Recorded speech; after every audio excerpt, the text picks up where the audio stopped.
built in 1956. It's the first house in the community. You can see that all kinds of neat letters on the side there. The bottom three being syllabic for Felici. This house is due to be replaced shortly.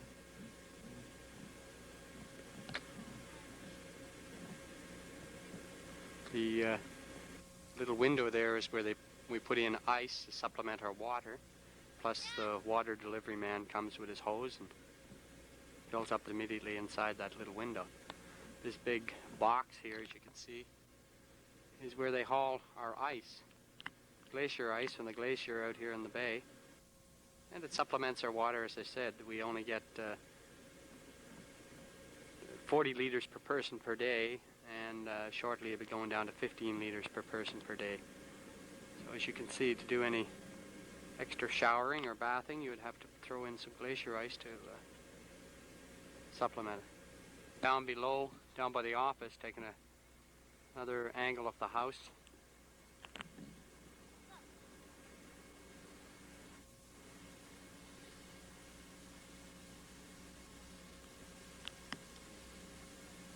It's not very big.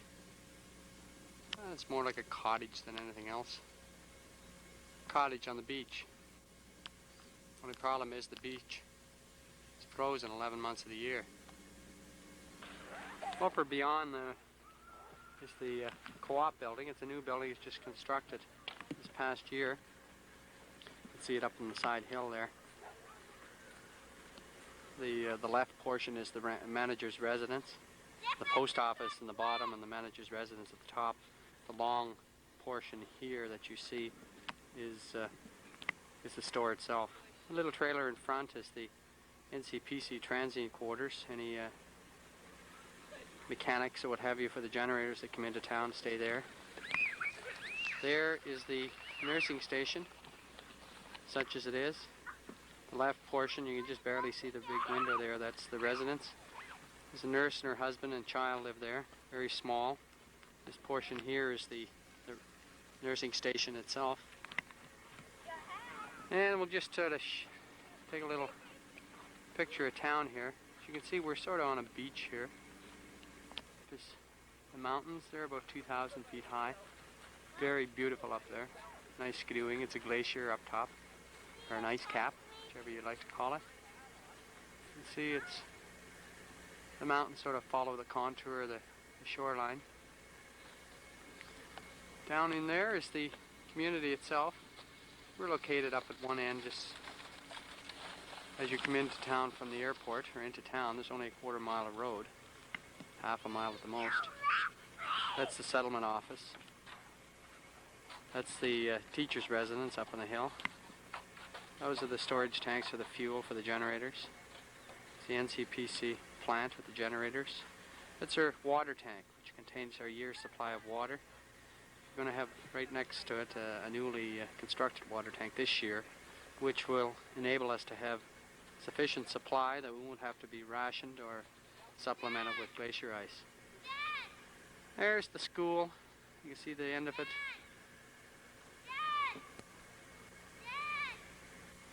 And sweeping around here, we're going to get a little sun in us. Actually, it was an RCMP building. It used to be the Special Constable's residence back in the 50s. It was given to the co-op for $1 or $4 or what have you. And that was our co-op store until July of last year. And the whole operation moved up to that new building I showed you previously. That's the hotel, that larger building there in the background. These are just co-op warehouses. That's actually on RCMP land. It'll be moved shortly. And back there is the community hall. I can show you the front view of that later. It's a newly constructed building, utilized quite a bit by the children, floor hockey and what have you. That's pretty well it. We'll show you a little more of town a little later. Okay, we're at the Grise Fiord International Airport. You can see by the sign. And there's the tour guide that'll meet you upon your arrival. It's not Pearson International or Vancouver International, but this is it. You can see there's your limousine service right there. That's our mode of transportation, no police vehicles. Summertime we have a 3-wheel trike, Honda. Okay, there's our international terminal building. Gets real cold, you crawl in there. For those of you who are complaining about my filmmaking here, my fingers tend to get a little cold here at 30 below up at the airport. So you're going to have to bear with me. What we'll do here is swing around. This is a view from the airport. That's sort of a valley that leads up onto the top of the glacier. Beautiful skidooing. Right now we don't have a whole lot of snow this year. Makes for slow going, I guess. And there's the actual airstrip itself. It continues on down along the side of that mountain. It's about 1,700 feet.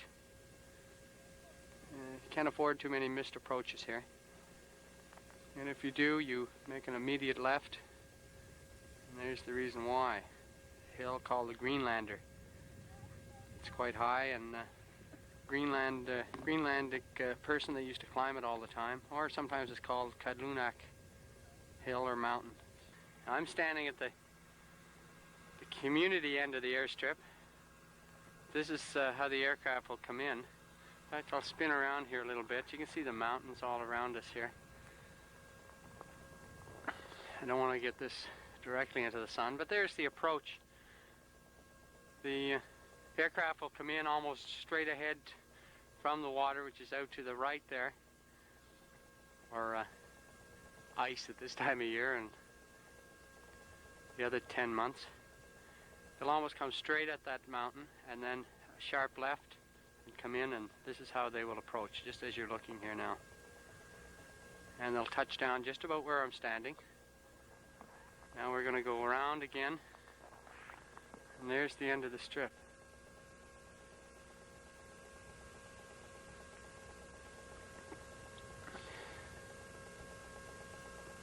You can see straight at the end of the strip you get into the mountains again.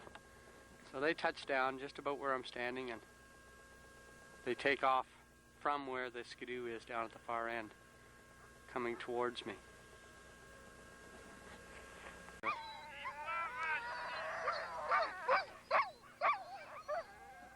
Look, there's the community hall which I showed you earlier, the hotel, the old co-op store, the new co-op store up back there, and the RCMP buildings. You can see we're at the far end. We continue on like this. There's up there is the airstrip, and as you can see all around the back is mountains.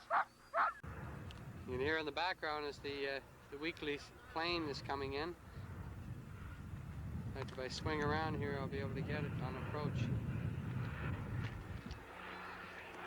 There it is, diving for the airstrip.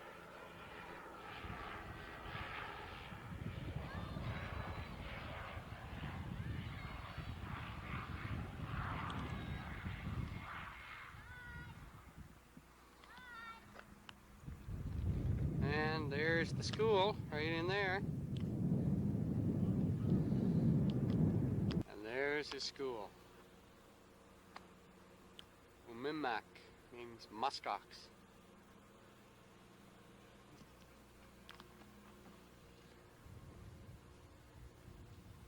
And there it is.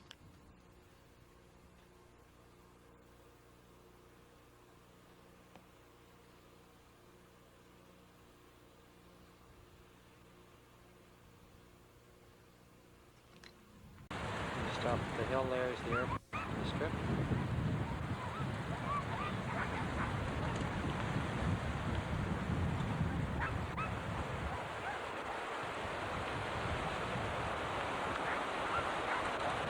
There's the mountain, there's the tank farm, there's the mountain that overlooks the community. On the other side of the road where that river or stream comes down, it follows up through into that valley up there in the glacier.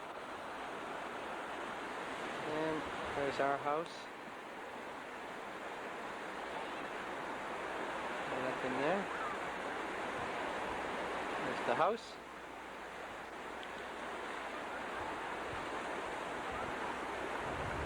The workshop, the office, cold storage, and the old co-op building. The hotel. Community is beyond that.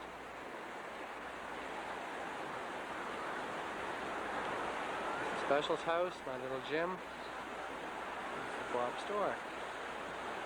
Standing up by the creek up the road to the airport.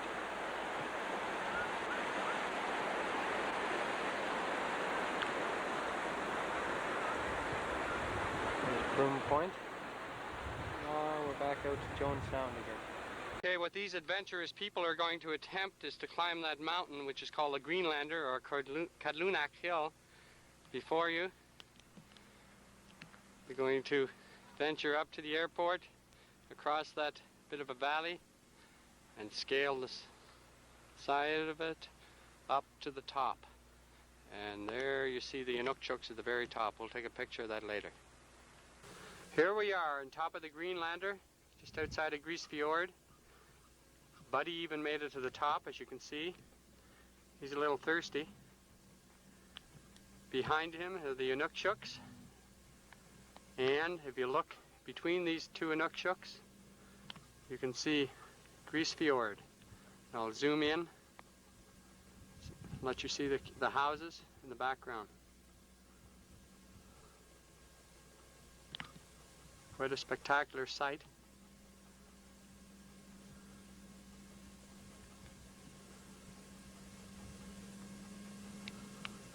I'll zoom around here.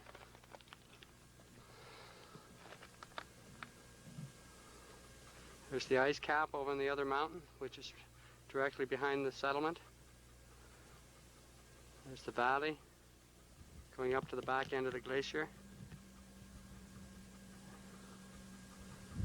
If you look off in the distance, down in there you can see our tent still standing. There's the back of the glacier. It goes up over top. Right about there it goes down on the other side and it comes out down in that valley down in there. Beyond that is what they call Broom Point. So I'll just zoom around here. Take a look at the countryside.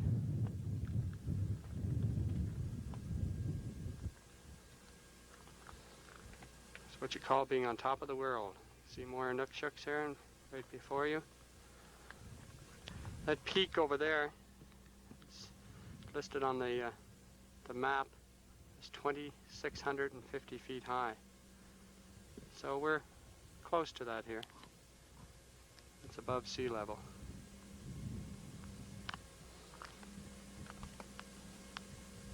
There'll be another shot of this view later from the other side, looking up the fjord. You can look down there, that is Old Camp, just along that beach area there. That's where the Grise Fiord people were first dropped off in 1953. Just before that is the islands, and out there is South Cape. And if you spin around here, it's all Jones Sound. You can't see it very well there, but that's Devon Island in the foreground, or in the background I should say. You can see the mountains and the ice caps on Devon Island. It's the north side of Devon Island.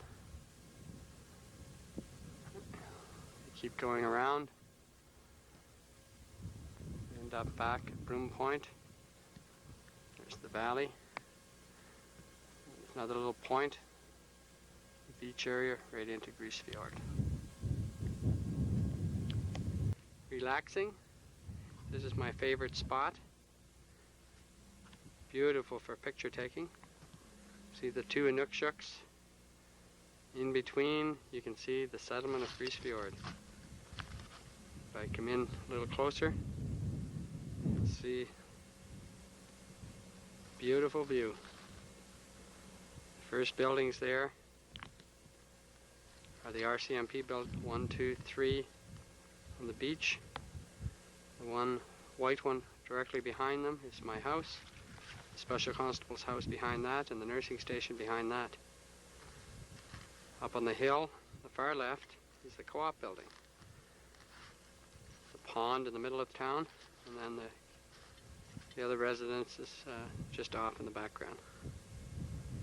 Beautiful sight.